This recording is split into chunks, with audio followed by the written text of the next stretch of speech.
মন্দিরে পুজো দিতে চলে এসেছি। পুরোহিত মশাই পুজোয় বসে পড়েছেন। একই কাণ্ড আমার বরের, দেখো কত বড় চাবি দিয়ে গাড়ির লক খুলছে।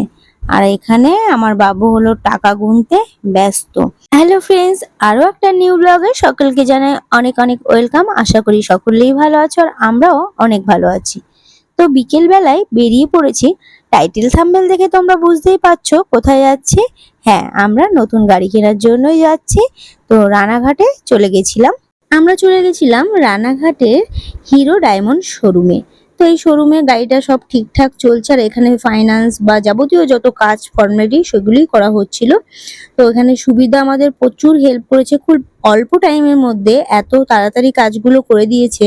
এজন্য আমরা অনেকটাই হেল্প হয়েছিল গাড়িটা নিয়ে আসার জন্য তাড়াতাড়ি। আর আমরা সন্ধ্যের পরে গেছিলাম, দেরি হয়ে যাচ্ছিল কিন্তু খুব তাড়াতাড়ি কাজগুলো মিটিয়ে দিয়েছে। তো এখানে সই সাবত থাকে, সেই সইগুলি করছিল। তাই আমি ভিডিও করছিলাম বলে সুবিধা বলছিল যে হ্যাঁ, ভিডিও করছে যখন একদিকেও করো, এই ফর্মালিটিগুলি যেগুলি হয় এখানে এখানে সই করতে হবে সেগুলিও দেখাও। আমি বলছি আচ্ছা ঠিক আছে চলো দেখাই। আর তোমরা যদি কেউ ফাইন্যান্সের ব্যাপারে গাড়ির কোনো যোগাযোগ করতে চাও তাহলে কিন্তু সুবিধার কাছে যোগাযোগ করতে পারো। তার কন্ট্যাক্ট নাম্বারও আমার কাছে আছে, সেটা আমার সঙ্গে যোগাযোগ করতে পারো খুব সহজেই কিন্তু। আর হিরো ডায়মন্ড শোরুমে সেলটাও যেরকম ভালো আর এখানকার কিন্তু সার্ভিসটাও কিন্তু বেশ ভালো। আর এখানকার কথাবার্তা বোঝানোর ব্যাপারটা খুব সুন্দরভাবে ওরা বুঝিয়ে, ব্যবহারটাও খুব ভালো। তো আমাদের যে পুরোনো গাড়িটা সেটা বিক্রি করে দেওয়া হয়েছে। তো যাদের কাছে বিক্রি করা হয়েছিল তারা এসেছিল, তাদের কাছে সব কাগজপত্র বাবন দিয়ে দিচ্ছিল আর তারা ক্যাশটাও আমাদের দিয়ে গেছিল। তো বাবুকে সেই ক্যাশটা ধরিয়ে দিয়েছি, যেগুলো তুমি গোনো দেখো কত টাকা রয়েছে। তারপরে এখানে অ্যাট লাস্ট সুবিধার সঙ্গে যেই কাজগুলি থাকে সেইগুলি বাবন করে নিচ্ছিল, শৈশবোধ করে নিচ্ছিল আর যা যাবতীয় কথাবার্তা সবকিছুই বলে নিচ্ছিল। আর গাড়িও তো বলছিলাম তোমাদের যে গাড়ি সবকিছু পাস টাস রেডি করছে। তো এই চেক আউটটা বলছে ভালো করে এটাও জুম করে নাও। তো আমাদের গাড়ি চলে এসছে। তো বাবু একটু মজা করছিল যে এত বড় চাবি দিয়ে আমি গাড়িটা অন করব। তো বাবু বলছিল আরে না। তো আমাদের গাড়ি নেওয়া হয়ে গেছে, তারপরে আমরা বাড়ির উদ্দেশ্যে রওনা হয়ে গেলাম। যবে থেকে মার্কেটে হিরো এক্সট্রিমটা এসছে, আরো কালার ছিল কিন্তু আমার বরের ব্ল্যাক কালারটাই খুব পছন্দ আর আমারও পছন্দ, তাই ব্ল্যাকটাই আমরা নিয়েছিলাম। নতুন গাড়ি কিনলে পুজো দিতে হয় কিন্তু সেদিন হয়ে ওঠেনি। আমরা অনেক রাতে বাড়ি পৌঁছেছিলাম আর মন্দির সব বন্ধ হয়ে গেছিল। তারপরের দিন ওর ডিউটি ছিল, ছুটি ছাটা ছিল না। তো ছুটির দিন দেখে আমরা আমাদের বাপের বাড়ি এখানে বাবা মিলনেশ্বর মন্দিরে পুজো দিতে চলে এসেছিলাম। তো আমরা যেহেতু গাড়ির পুজো করব তাই আমি বললাম যে আগে আমরা ভোলানাথের পুজো করে অঞ্জলি দিয়ে তারপরে গাড়ির পুজো করব। মন্দিরে এসে এক এক করে আমরা সবাই বাবার মাথায় জল ঢাললাম। এইদিকে পুরোহিত কাকু পুজোয় বসে পড়েছেন।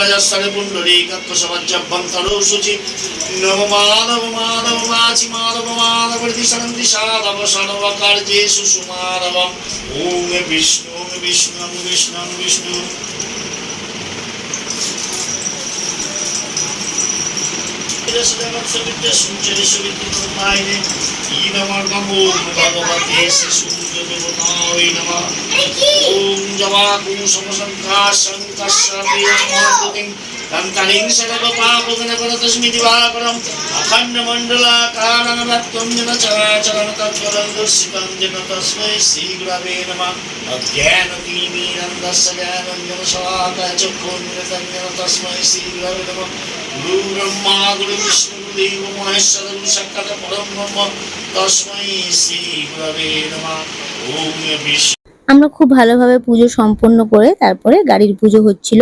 তো আমরা বলতে আমাদের সঙ্গে ছোট জিজু ছদ্দিও পুজো দিতে এসছে। তো আর এখানে তারপরে গাড়ির পুজো চলছিল। আর কাকুকে কিছু বলতে হয় না, কাকু এতটা টাইম নিয়ে নিয়ম নিষ্ঠাভাবে পুজো করে কি বলবো। কাকুও যেমন ভাইও সেই, মানে এই কাকুর ছেলের কথাই বলছি। তারপর গাড়ি পুজোর যেই নিয়ম থাকে পুরো নিষ্ঠা মতো সেই পুজোর করছিলেন, ধূপকাঠি ধরিয়ে দিয়ে তারপরে গাড়িতে টিকা লাগানো। আর কাকুরা এত সুন্দর পুজো করে কি বলবো। আমার বাপের বাড়িতে তো করেই পুজো আর আমার শ্বশুর বাড়িতেও যখনই এদের ফাঁকা থাকে, এই মিলনগড়ের দিকে চাপ কম থাকে, তখন কিন্তু যে কোনো পুজোয় আমি ওখানেই নিয়ে যাওয়ার চেষ্টা করি। আমার বাড়িতে গণেশ প্রতিষ্ঠা করা সবকিছুই কিন্তু এই কাকু আর ভাইয়ের দ্বারা। ভাই আজকে পুজো দিতে আসতে পারেনি, ভাই বলছিল আসবে কিন্তু ওর এক্সাম চলছে বলে ও আসতে পারেনি, তার জন্য কাকুই এসছেন। তো এখানে যেহেতু ফুলের মালা পাওয়া যায় না, গেলে জিরাট যেতে হবে, আর আমরা সকাল সকাল পুজো দিয়েছি, তার জন্য বাড়িতে আমি নিজেই মালা গেঁথে নিয়েছিলাম, গাড়ির জন্য একটা আর ভোলানাথের জন্য একটা।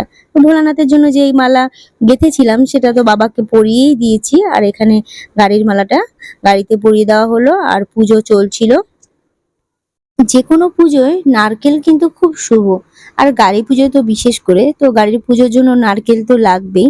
তো সেই নারকেলটাই বাবন ফাটাচ্ছিল, ফাটিয়ে যে জলটা দু চাকায় দিচ্ছিল। নারকেলটা দেখে ভাবছিলাম যে ভালো হবে কি হবে না, নারকেল এখনকার দিনে বলা যায় না কোনটা ভালো আর কোনটা ভালো না, সবই কপালের ব্যাপার। কিন্তু কপাল জোরে নারকেলটা কিন্তু খুব সুন্দর ছিল। নারকেলটা বেশি জল ছিল না, অল্প জল ছিল, কিন্তু নারকেলটা কিন্তু খুব পরিপূর্ণ। তারপরে কাকু একটু গঙ্গার জল দিয়ে বলল আবার একটু চাকায় দিয়ে দাও, পুরো জলটাই চাকায় তাহলে পড়বে। গাড়ি পুজো করার মেন যে নারকেলের জলটা দুই চাকায় দেওয়া। তারপরে লেবু ছিল, দুটো লেবু নিয়ে আসতে বলেছিল, সেই লেবুটা দু চাকার পেছনে দিয়ে পাবনকে বলেছিল যে এমন ভাবে চালিয়ে আসবে যে দুটোই লেবু যেন একদম চিপে যায়, ফেটে যায়। তারপরে সেই একই পদ্ধতিতে বাবন করলো, তো খুব ভালোভাবে সেটাও সম্পন্ন হলো। তো আমরা খুব ভালোভাবে কিন্তু পুজোটা সম্পন্ন করলাম, বাবা ভোলানাথের কাছে পুজোও করলাম আর গাড়ির পুজোও সম্পন্ন হলো। নতুন গাড়ি কিনে না পুজোটা না দিলে না মনের মধ্যে একটা সংকোচ থেকেই যায়। আমরা একটু মাঠে ঘুরতে এসেছি, শাক তুলতে এসেছি। তো শীতকালের সিজনে আমি তোমাদের দেখিয়েছিলাম আমার ব্লগে যে হলো শীতকালে কি কি চাষ হয়, তো গরমকালের সিজনটাও আমি দেখাচ্ছি আমাদের গ্রামে কি কি চাষ হয়। তো এখানে ভেন্ডি চাষ হয়েছে, দেখো প্রচুর ভেন্ডি হয়েছে, এখান থেকে পুরো জমিটাই কিন্তু ভেন্ডির জমি, প্রচুর ভেন্ডি।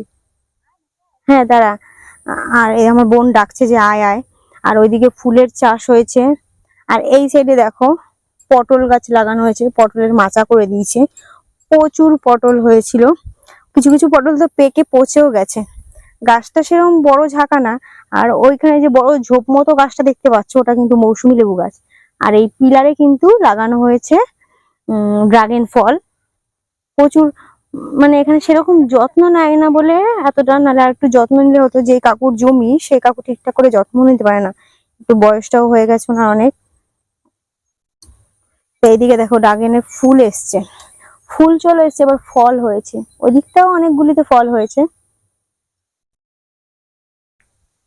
এবার একটু বাড়ির দিকে যাব, আমরা শাক তুলছিলাম, আর এইদিকে কলা বাগান। চল বন্ধুরা, গাড়িটা কেমন হয়েছে কমেন্টে কিন্তু অবশ্যই জানিও, আর আমাদের গ্রামটা কেমন লাগে তোমাদের সেটাও কিন্তু কমেন্টে জানিও। তো সারাদিন যা কিছু করলাম সেই ভিডিওই তোমাদের সঙ্গে শেয়ার করলাম।